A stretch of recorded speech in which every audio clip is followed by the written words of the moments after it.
Hi learners, இந்த வீடியோவில் நம்ம பார்க்க போகிறது 7th ஸ்டாண்டர்ட் எக்கானமியில் தேர்ட் டேர்ம் தான் பார்க்க போகிறோம். ஆல்ரெடி 7th ஸ்டாண்டர்ட் எக்கானமியில் ஃபஸ்ட்டு டேர்மில் ஒரே ஒரு லெசன் தான், அது உற்பத்தி. அது நம்ம பார்த்துட்டோம். செகண்ட் டேர்மில் எக்கானமி ரிலேட்டடாக எந்த டாப்பிக்கும் எந்த லெசனும் கொடுக்கல. அதுக்கடுத்து தேர்ட் டேர்மில் ஒரே ஒரு லெசன் தான் கொடுத்துருக்காங்க. அது என்ன லெசன் அப்படின்னா வரி மற்றும் அதன் முக்கியத்துவம். இது கொஞ்சம் இம்பார்ட்டண்ட்டான லெசன் தான். ஜிஎஸ்டி பற்றி டீட்டெயில்டாக கொடுத்துருப்பாங்க. எப்போ எடுத்துகிட்டு வந்தது, ஜிஎஸ்டியோட வகைகள் என்ன, எவ்வளோ பர்சன்டேஜ் அப்படின்றது எல்லாமே இந்த லெசனில் டீட்டெயில் இருக்கும். ஸோ அதை நம்ம பார்க்கணும். அது முக்கியமான டேட்டா. இதில் மொத்தம் எத்தனை கேள்வி அப்படின்னா மொத்தம் 125 கேள்வி ப்ளஸ் இந்த லெசனில் புக் பேக்கில் இருக்கிற கேள்விகளுக்கும் சேர்த்து ஆன்சர் இந்த வீடியோவில் நம்ம பார்க்கலாம். ஸோ ஃபஸ்ட்டு கேள்வி, சூரியன் தான் பூமியிடமிருந்து உறிஞ்சிய ஈரப்பதத்தை பன்மடங்கு திருப்பி தருகிறது. அதுபோல மன்னன் தன் குடிமக்களிடம் வரி வசூலித்து அவர்களின் நலத்திற்காகவே மீண்டும் செலவு செய்கிறான் என்று கூறியவர் காளிதாஸ். 2. சமூக நலத்திற்காக பல்வேறு திட்டங்களை மேற்கொள்வது அரசு. 3. அரசு சமூக நலத்திற்காக மேற்கொள்ளும் பல்வேறு திட்டங்களுக்கு தேவைப்படுவது வருவாய். 4. வருவாயை பெருக்குவதற்கான பல்வேறு வளங்கள் யாரிடம் உள்ளன? அரசிடம். 5. வருவாயை பெருக்குவதற்காக அரசிடம் உள்ள பல்வேறு வளங்களில் முதன்மையானவை வரிகள், கட்டணங்கள், விலைகள், குறிப்பிட்ட மதிப்புகள், ராஃபில் திட்டம். 6. மற்ற நாடுகளைப் போலவே இந்திய நாட்டிலும் வருவாய் ஈட்டுவதில் இன்றியமையாத இடம் பெறுபவை வரிகள். 7. வழக்கமாக அரசால் விதிக்கப்படும் வரியையே டேஷ் என்னும் சொல்லால் குறிப்பிடுகிறோம். வரி விதிப்பு. 8. வருமானம், முதலீட்டால் பெறும் ஆதாயம், சொத்து போன்ற அனைத்து வகைக்கும் விதிக்கப்படும் வரியை குறிப்பது வரி விதிப்பு. 9. வரி விதிப்பு என்பது பெயராகவோ செயலாகவோ இருக்கலாம். ஆயினும் அது எதை குறிக்கிறது? செயல்பாட்டையே. 10. செயல்பாட்டால் விளையும் வருவாயையே நாம் டேஷ் என்கிறோம் வரிகள். 11. வரி செலுத்துவோர் எவ்வித நேரடியான பலனையும் எதிர்பார்க்காமல் அரசுக்கு கட்டாயமாக செலுத்துபவையே வரிகள். 12. வரிகள் என்பது ஒருவர் அரசுக்கு செலுத்த வேண்டிய கட்டாய பங்களிப்பாகும். இதில் பெறப்பட்ட சிறப்பு சலுகைகள் குறிப்பிடப்படுவது இல்லை என்று கூறியவர் பேராசிரியர் சேலிக்மன். 13. வரிகள் மூலம் பொது நலத்திற்காக அரசு மேற்கொள்ளும் செலவுகள் கட்டுப்படுத்தப்படுகின்றன என்று கூறியவர் பேராசிரியர் சேலிக்மன். 14. ஒவ்வொருவரும் எதற்கு உட்பட்டு வரி செலுத்த கடமைப்பட்டுள்ளார்கள்? சட்டத்திற்கு உட்பட்டு. 15.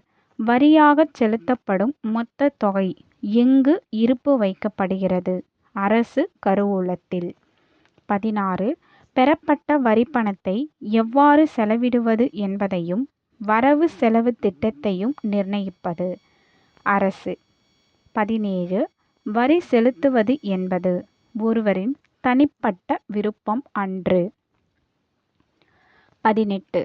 ஒருவர் தாம் ஈட்டும் வருமானம் வருமான வரம்பிற்கு உட்பட்டதாயின் செலுத்த வேண்டியது வரி.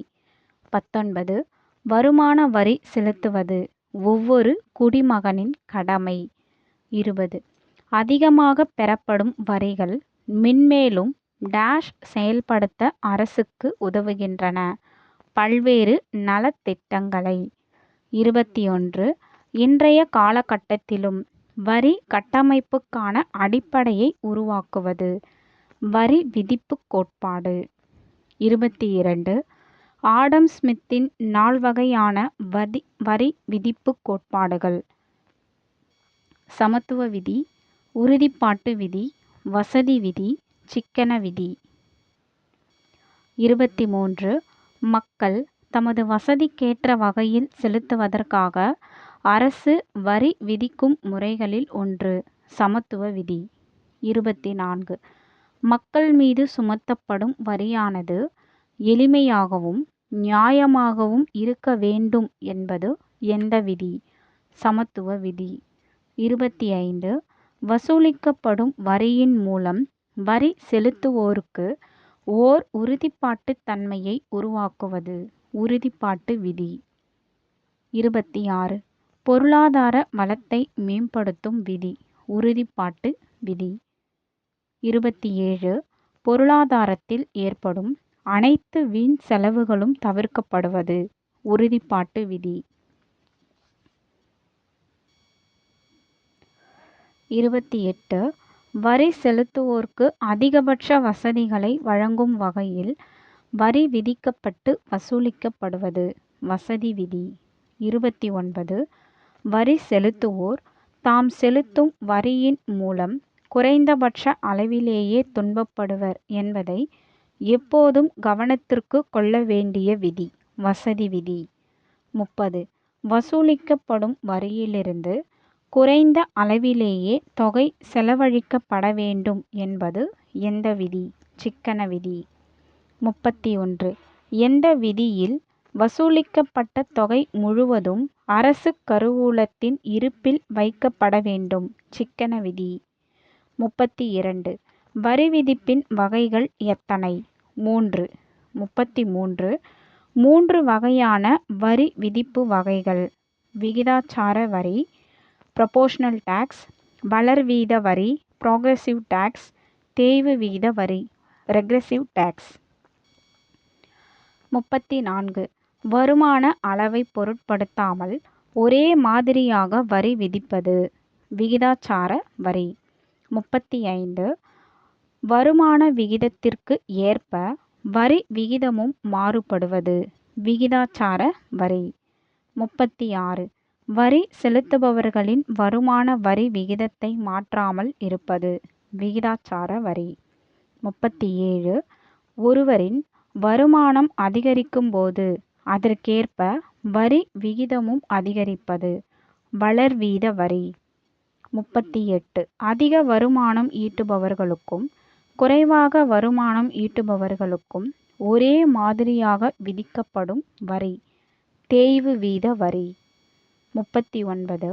அதிக அளவு வருமானம் ஈட்டுபவர்களை காட்டிலும் குறைந்த அளவு வருமானம் ஈட்டுபவர்கள் அதிக வரி விகிதத்தால் பாதிக்கப்படுவது.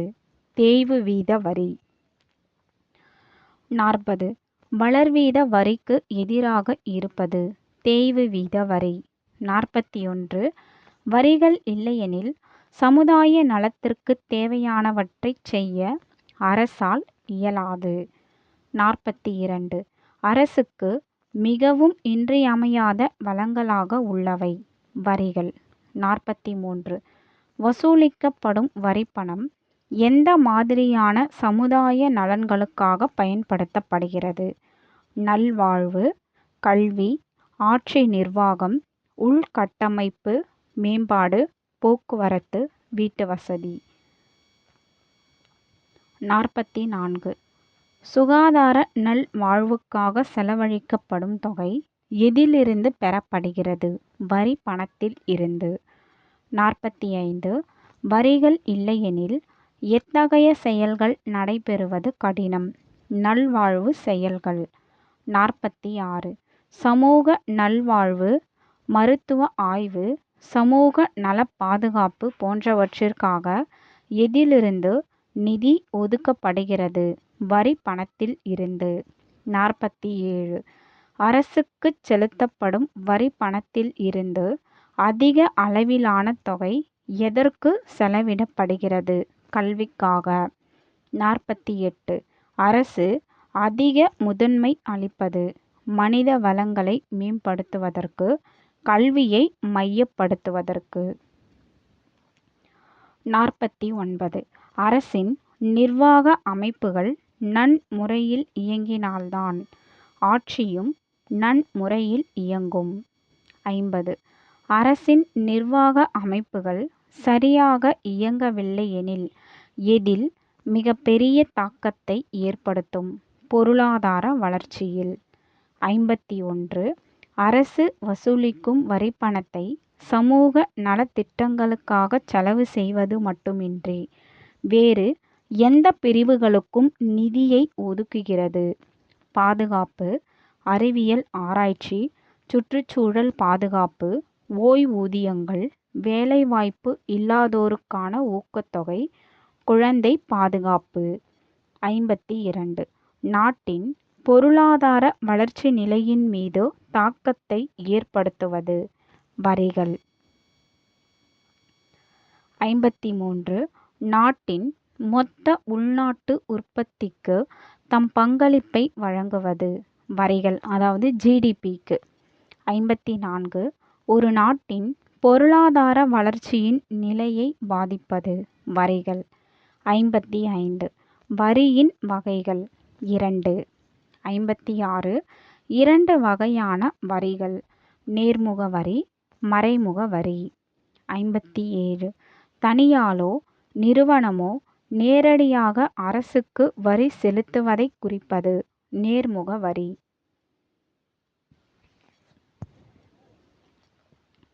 58 நேர்முக வரி என்று எவற்றை குறிப்பிடலாம்? சொத்து வரி, தனியால் சொத்து வரி, வருமான வரி அல்லது உறுதிமொழி பத்திரங்கள் மீதான வரி.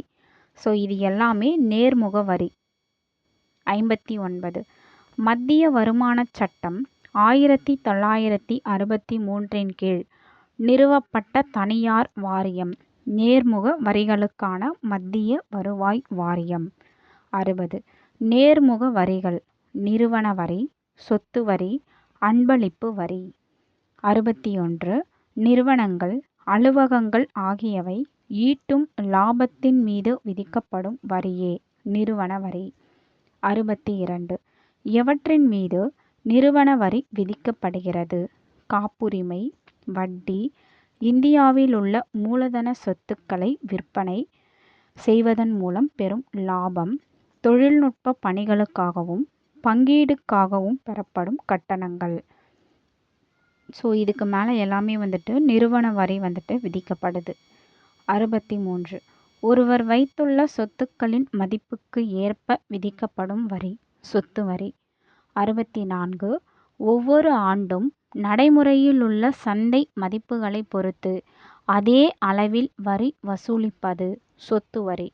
65 ஒருவர் வெகுமதியாக அல்லது அன்பளிப்பாக பெறும் பொருள்களின் மதிப்புக்கேற்ப விதிக்கப்படும் வரி, அன்பளிப்பு வரி. 66 முன்னோர்கள் சொத்துக்களின் மீது விதிக்கப்படும் வரி, சொத்து வரி. 67 எத்தகைய வரிகள் அரசுக்கு கட்டாயமாக செலுத்த வேண்டும்? முன்னோர்களின் சொத்துக்கள் மீதான சொத்து வரி. 68 எதற்கு வரி செலுத்துவதில் இருந்து விலக்கு அளிக்கப்படுவது இல்லை? முன்னோர்களின் சொத்துக்கள் மீதான சொத்து வரி. 69 தொடக்கத்தில் ஒருவருக்கு விதிக்கப்பட்ட வரிச்சுமை மற்றொருவர் மீது மாற்ற இயலும் முறையே மறைமுக வரி. 70 மறைமுக வரிகளுக்கு சில எடுத்துக்காட்டுகள்: சேவை வரி, விற்பனை வரி அல்லது வேட். இது வேல்யூ ஆடட் டேக்ஸ் அப்படின்னு சொல்லுவோம். அதை ஷார்ட் ஃபார்ம் தான் வேட் அப்படின்றது. கலால் ஆயத்தீர்வை வரி, பொழுதுபோக்கு வரி, சரக்கு மற்றும் சேவை வரி. இதுதான் ஜிஎஸ்டி. 71 சேவை வழங்குவதன் அடிப்படையில் விதிக்கப்படுவது, சேவை வரி. 72 சேவை வரி யாரிடமிருந்து வசூலிக்கப்பட்டு மத்திய அரசுக்கு செலுத்தப்படுகிறது? சேவை பெறுபவர்களிடமிருந்து. 73 விற்பனை செய்யப்படும் பொருள்களின் மீது விதிக்கப்படும் வரி, விற்பனை வரி. 74 பொருள் விற்பனை செய்பவர் செலுத்த வேண்டிய வரிச்சுமை அந்த பொருளை வாங்குபவர் மீது சுமத்தப்படுவது, விற்பனை வரி. 75 மொத்த விற்பனையாளர்களிடமிருந்தும் சில்லறை விற்பனையாளர்களிடமிருந்தும் பொருள்களை வாங்குபவர்கள் செலுத்த வேண்டிய வரி, கலால் வரி. 76 இந்தியாவில் மத்திய அரசால் சுமத்தப்படும் வரி, கலால் வரி. 77 மாநில அரசுகளால் பொழுதுபோக்கிற்காக ஒவ்வொரு முறையும் வசூலிக்கப்படும் வரி, பொழுதுபோக்கு வரி. 78 பொழுதுபோக்கு வரிக்கான சில எடுத்துக்காட்டுகள்: திரைப்படங்களுக்கான கட்டணங்கள், காணொளி விளையாட்டுகள், மேடை அரங்கேற்ற நிகழ்ச்சிகள், கண்காட்சிகள், பொழுதுபோக்கு பூங்காக்கள், விளையாட்டு தொடர்பான செயல்பாடுகள். இது எல்லாமே பொழுதுபோக்கு வரிக்கான ஒரு சில எக்ஸாம்பிள்ஸ். 79. பொருள்களின் விற்பனை, உற்பத்தி, பயன்பாடு ஆகியவற்றின் அடிப்படையில் விதிக்கப்படுவது சரக்கு மற்றும் சேவை வரி. 80. தேசிய அளவில் ஒட்டுமொத்த பொருளாதார வளர்ச்சியின் அடிப்படையில் விதிக்கப்படுவது சரக்கு மற்றும் சேவை வரி. 81. இது பாக்ஸில் இருக்கக்கூடிய டேட்டா. கௌடில்யர் இயற்றிய நூல் அர்த்த சாஸ்திரம்.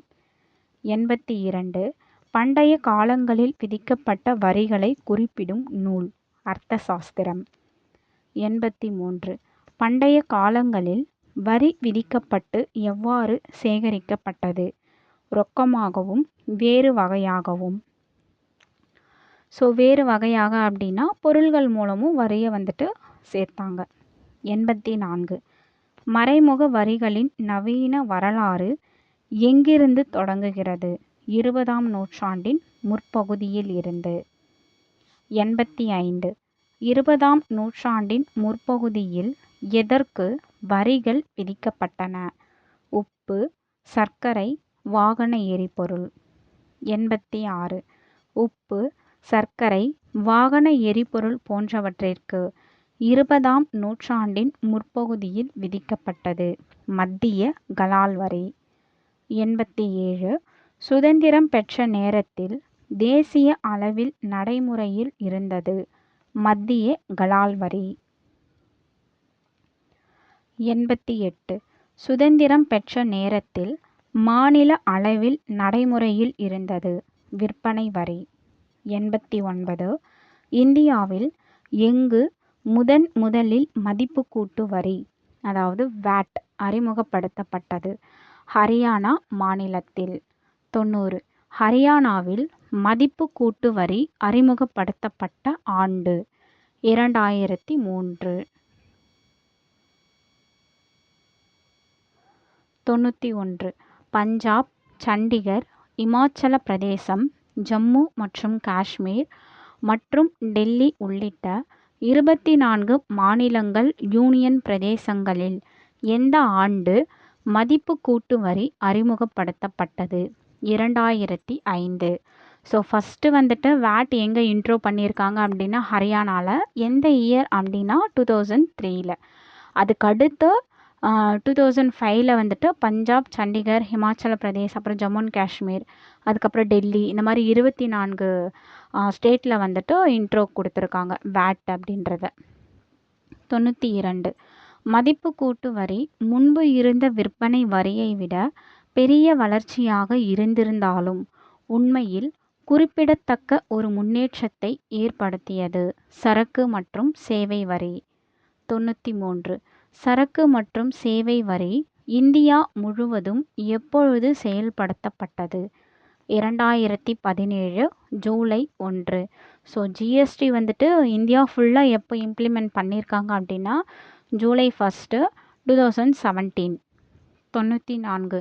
சரக்கு மற்றும் சேவை வரியின் மூலம் நாட்டின் ஒரு பொருளாதார அமைப்பு ஒரு வரி, ஒரு சந்தை மற்றும் ஒரு தேசத்துடன் உள்ளது.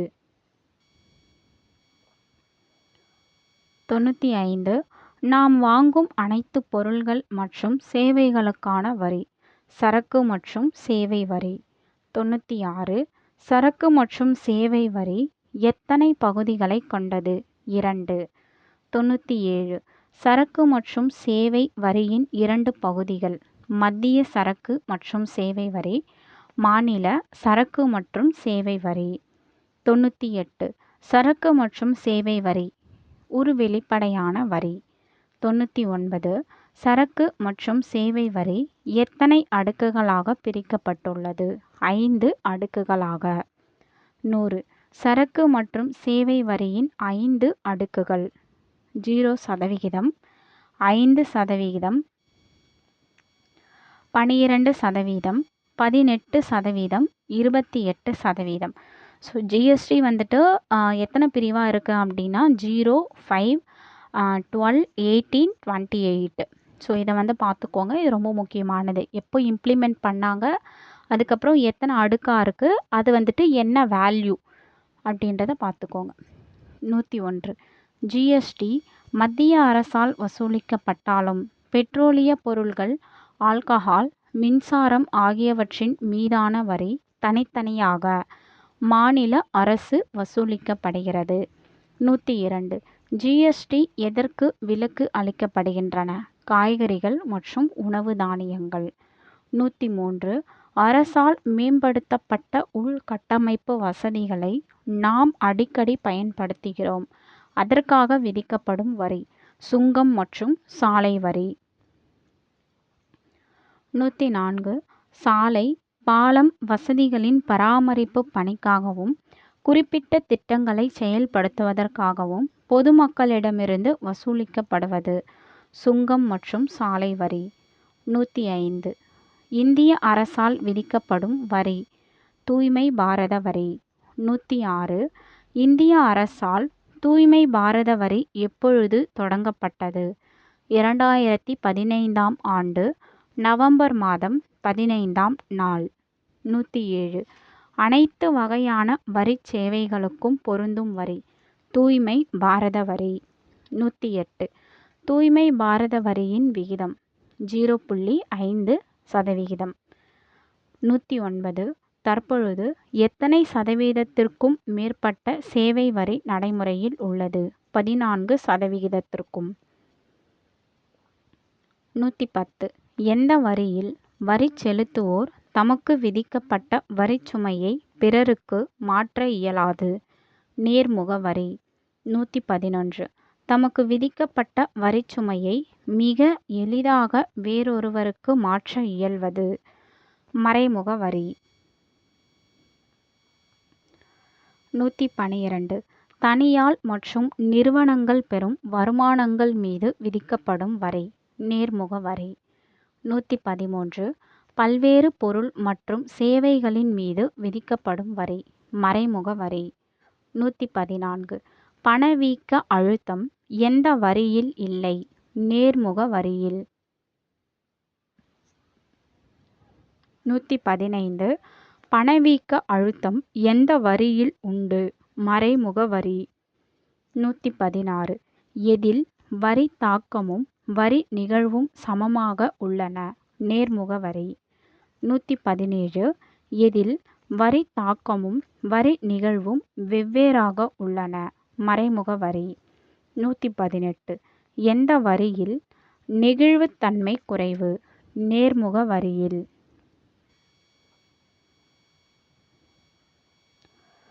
119. எதில் நெகிழ்வுத்தன்மை அதிகம்? மறைமுக வரியில். 120. நிதி நிர்வாகத்திற்கு வருவாயை உயர்த்துவதே வரி விதிப்பதன் நோக்கமாகும். 121. நிதி பற்றாக்குறையால் ஏற்படும் பாதிப்புகளை சமன் செய்ய உதவுவது விலை மாற்றம். 122. வரிப்பணம் எதற்கு செலவழிக்கப்படுகிறது?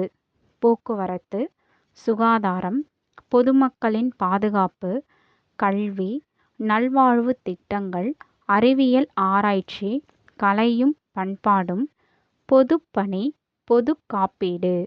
ஸோ இது எல்லாத்துக்குமே வந்துட்டு வரி செலவழிக்கப்படுகிறது.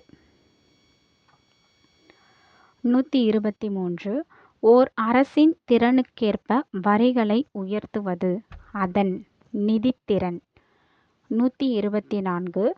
செலவுகள் வரி வருவாயை விட அதிகமாகும் போது அரசு திரட்டுவது கடன்களை. 125. அரசு எதை திரட்டுவதற்கு வரிகளிலிருந்து ஒரு பகுதியை செலவழிக்கப்படலாம்? வாரா கடன்களை திரட்ட. ஸோ மொத்தம் 125 கேள்வி. 125 கேள்வி நாம் பார்த்துட்டோம். இதுக்கடுத்து நாம் புக் பேக்கில் இருக்கிறத பார்க்கலாம். சரியான விடையை தேர்ந்தெடுக்க. முதல் கேள்வி, வரிகள் என்பவை டேஷ் செலுத்தப்பட வேண்டும். கட்டாயமாக செலுத்தப்பட வேண்டும். 2. வசூலிக்கப்படும் வரியிலிருந்து குறைந்த அளவிலேயே தொகை செலவழிக்கப்படுவது சிக்கன விதி. 3. வளர்வீத வரிக்கு எதிராக அமைந்துள்ள வரி. வளர்வீத வரிக்கு எதிராக வந்துட்டு தேய்வு வீத வரி. 4. வருமான வரி என்பது இது வந்துட்டு ஒரு நேர்முக வரி. 5. சேவை வழங்குவதன் அடிப்படையில் விதிக்கப்படுவது சேவை வரி. அடுத்து கோடிட்ட இடங்களை நிரப்புக. முதல் கேள்வி, வழக்கமாக அரசால் விதிக்கப்படும் வரியையே டேஷ் என்னும் சொல்லால் குறிக்கிறோம். வரி விதிப்பு. 2. வருமான அளவை பொருட்படுத்தாமல் ஒரே மாதிரியாக வரி விதிப்பது டேஷ் விகிதாச்சார வரி. 3. டேஷ் வரி என்பது அன்பளிப்பின் மதிப்பை பொறுத்து அன்பளிப்பு பெறுபவர் அரசுக்கு செலுத்துவதாகும். அன்பளிப்பு வரி. 4. டேஷ் வரிச்சுமையை வரி செலுத்துவோர் மாற்ற முடியாது. எந்த வரிச்சுமையை அப்படின்னா நேர்முக வரிச்சுமையை வந்துட்டு மாற்ற முடியாது. இதே மறைமுக வரி அப்படின்னா மாற்றலாம். 5. மறைமுக வரி என்பது டேஷ் நெகிழ்ச்சி உடையது அதிக நெகிழ்ச்சி உடையது. அடுத்து பின்வருவனவற்றை பொருத்துக. வரி விதிப்பு கொள்கை. வரி விதிப்பு கொள்கை வந்துட்டு ஆடம் ஸ்மித் ஒரு 4 விதி பார்த்தோம்ல, அதுதான். சொத்து வரி. சொத்து வரி வந்துட்டு நேர்முக வரி. சுங்கவரி. சுங்கவரி வந்துட்டு மறைமுக வரி. 1/7/2017 இது என்னது அப்படின்னா சரக்கு மற்றும் சேவை வரி இந்தியா முழுவதும் வந்துட்டு இம்ப்ளிமெண்ட் ஆனது.